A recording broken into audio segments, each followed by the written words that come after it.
Nurlianti. Ini udah lama banget saya nggak bikin video dikarenakan saya sedang mendapatkan musibah, yaitu berpulangnya Rahmatullah, ayahanda saya, pada tanggal 15 Juli kemarin, dan sempat membuat saya drop banget. Jadi saya baru bisa membuat video lagi. Mohon untuk pengertiannya. Dan di sini saya mahasiswa semester 6 dari Universitas Muhammadiyah Tangerang. Di sini saya ingin menjelaskan mengenai teori informasi asimetris dan teori ekonomi mikro.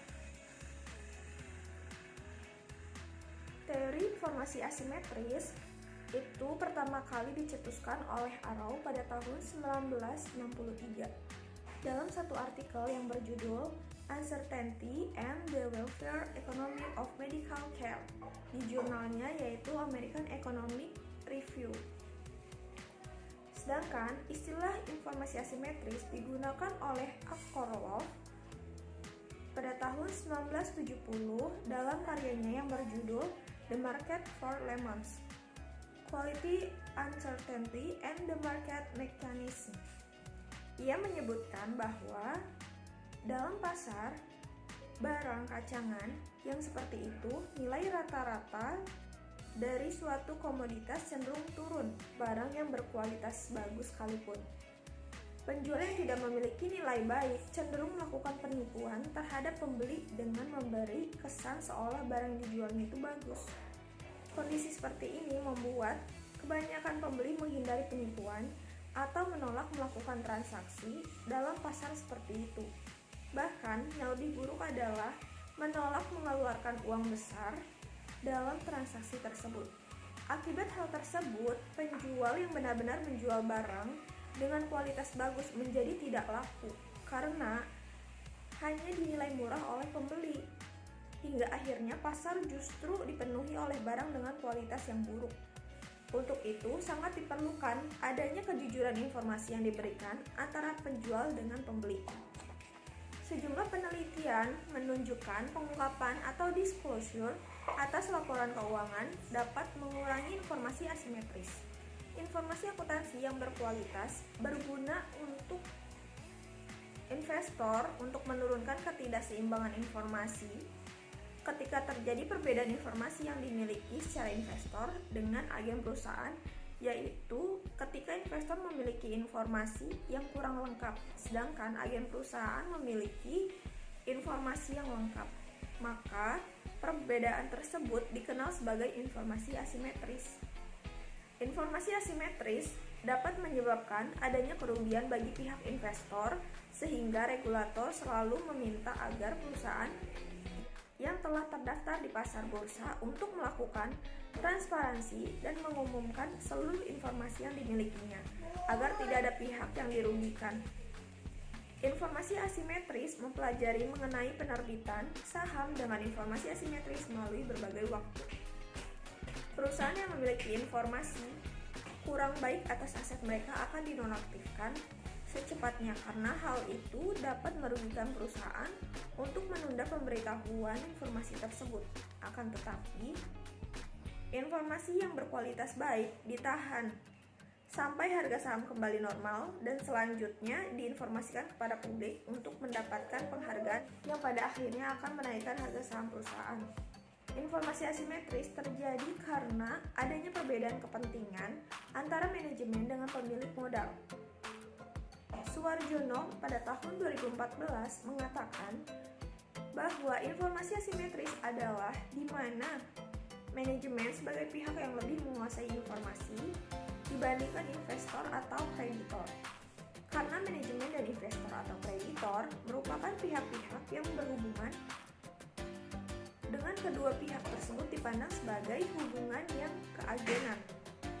Dikhawatirkan akan terjadi asimetri informasi antara kedua pihak tersebut dengan manajemen sebagai pihak yang lebih menguasai informasi. Kondisi informasi asimetris ini sangat mempengaruhi cost of equity. Karena apabila pihak eksternal, perusahaan seperti investor dan kreditor tidak memiliki cukup informasi terkait perusahaan, maka akan timbul keraguan bagi pihak eksternal tersebut untuk menanamkan atau meminjamkan dananya terhadap perusahaan yang akhirnya nanti akan mengurangi modal yang didapat oleh perusahaan. Hingga akhirnya nilai cost of equity semakin tinggi karena perusahaan harus mengeluarkan biaya-biaya yang lebih banyak agar usahanya untuk menambahkan modal pada perusahaannya tidak sia-sia. Sebaliknya, apabila pihak eksternal perusahaan mengetahui secara lengkap tentang kondisi perusahaan, maka hal tersebut akan semakin memantapkan para pihak eksternal dalam mempertimbangkan untuk menanamkan atau meminjamkan dananya terhadap perusahaan sehingga nilai cost of equity-nya juga semakin mengecil. Selain variabel dependennya, teori informasi asimetris juga tercermin melalui variabel independent asymmetric information. Apabila ketimpangan informasi antara pihak manajemen dengan pihak eksternal, terutama bila informasi mengenai perusahaan yang dimiliki oleh pihak eksternal lebih sedikit dibandingkan informasi yang dimiliki manajemen perusahaan, maka kondisi tersebut lebih banyak merugikan perusahaan terkait usaha menambah modal. Hal ini disebabkan apabila perusahaan tidak melakukan transparansi terhadap laporannya, maka pihak eksternal tidak dapat mengetahui prospek perusahaan di masa mendatang hingga meragukan mereka untuk melakukan pengambilan keputusan terhadap investasinya. Selanjutnya saya akan membahas mengenai teori ekonomi mikro. Teori ekonomi mikro adalah cabang dari ilmu ekonomi yang mempelajari perilaku konsumen dan perusahaan serta penentuan harga-harga pasar dan kualitas faktor input barang dan jasa yang diperjualbelikan. Ekonomi mikro meneliti bagaimana berbagai keputusan dan perilaku tersebut mempengaruhi penawaran atas permintaan barang dan jasa yang akan menentukan harga dan bagaimana harga pada gilirannya menentukan penawaran dan permintaan barang dan jasa selanjutnya. Ekonomi mikro mempelajari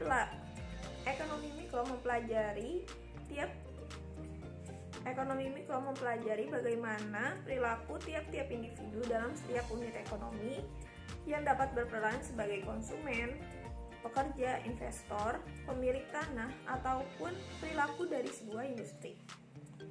Ekonomi mikro menjelaskan how dan why sebuah pengambilan keputusan dalam tiap unit ekonomi. Contohnya, ekonomi mikro menjelaskan bagaimana cara seorang konsumen membuat keputusan dan pemilihan terhadap suatu produk ketika ada perubahan pada harga atau pendapatannya. Ekonomi mikro juga dapat menjelaskan perilaku industri dalam menentukan jumlah tenaga kerja, kuantitas, dan harga yang terbaik.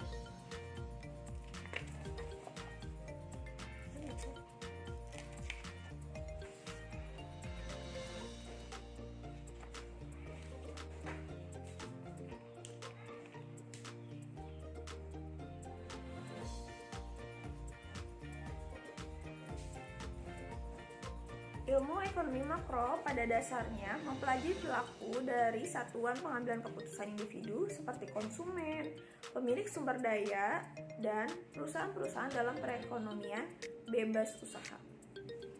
Ilmu ekonomi mikro adalah ilmu ekonomi yang mengkhususkan untuk mempelajari perilaku individu manusia dalam rangka memenuhi kebutuhannya. Ada beberapa